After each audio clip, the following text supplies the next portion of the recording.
bahwa memang kemarin kita sendiri pesimis ya, walaupun mungkin semangat tentunya ada, tetapi ditutup dengan pertumbuhan ekonomi yang kita tahu bahwa di atas 5, itu buat kami sudah sangat surprise sekali.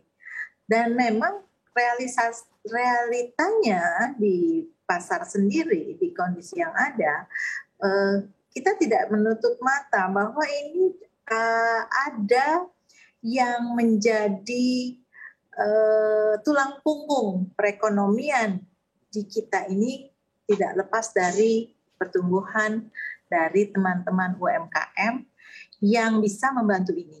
Sehingga teman-teman ini pada saat kemarin memang kondisinya tidak baik-baik saja. Tetapi alhamdulillah karena memang konsumsi rumah tangga ini banyak sekali produsen-produsennya adalah UMKM. Sehingga saya rasa ini sangat membantu pertumbuhan ekonomi yang ada di kita. Itu yang saya lihat, Mbak. Jadi industri-industri kecil tumbuh, kemudian UMKM juga. Nah ini yang alhamdulillahnya karena memang mungkin juga pemerintah ada intervensi kepada relaksasi-relaksasi yang diberikan khusus untuk para UMKM. Baik Bu Diana, tapi Bu Diana sebetulnya seberapa besar begitu Bu dampak dari pandemi COVID-19, walaupun artinya kalau sekarang ya Bu PPKM kan memang sudah dicabut, tapi sebetulnya COVID belum benar-benar pergi. Lalu juga untuk perang Rusia dan Ukraina kita juga belum tahu begitu Bu kapan akan selesainya. Nah untuk di Indonesia sendiri dampaknya ke dunia usaha dan dunia industri seperti apa Bu Diana? Sebenarnya kita memang terpengaruh sekali karena juga banyak masih kita sangat tergantung kepada nilai impor. Tetapi nilai impor sendiri kan hanya 25% kalau kita lihat dari konsumsi rumah tangga yang memang mendominasi untuk pertumbuhan ekonomi. Kalau saya sih melihatnya bahwa pertumbuhan ekonomi ini terbantu dari konsumsi rumah tangga. Nah, kemudian dari konsumsi rumah tangga sendiri memang kita walaupun pangan tentunya sangat berpengaruh, tapi karena tidak terlalu tergantung dari import yang kita sebut hanya cuma 25%. Kemudian juga TDN, itu juga TKDN, maksud saya TKDN juga itu mempengaruhi. Kita bagaimana sumber daya yang ada harus kita maksimalkan untuk membuat bahan-bahan baku sendiri dari dalam negeri ini yang kita maksimalkan. Inilah yang teman-teman juga bagaimana mengurangi ketergantungan kepada pihak luar. Itu dilakukan sekali oleh teman-teman dari industri.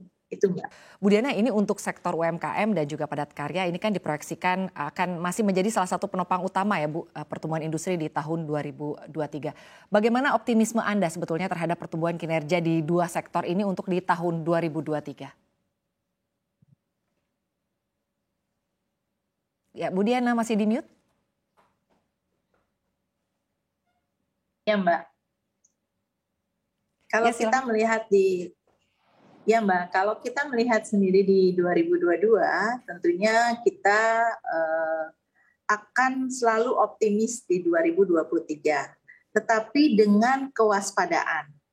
Karena banyak sekali pengaruh perekonomian global yang akan mempengaruhi perekonomian di kita sendiri.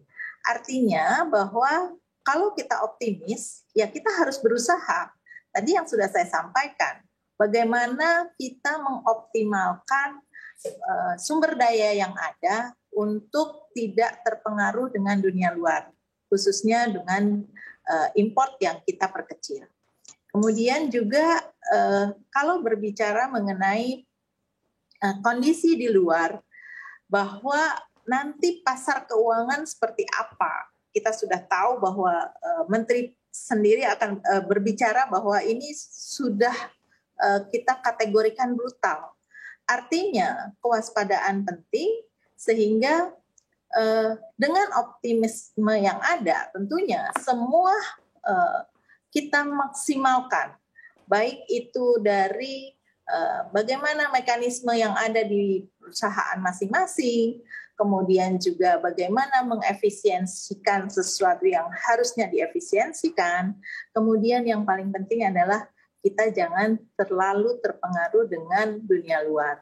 Nah, ini yang selalu dijaga oleh teman-teman, dan mudah-mudahan dengan optimisme yang tinggi dan kewaspadaan kita bisa menjalani 2023 tidak kalah dengan kondisi 2022. Itu, Mbak. Baik.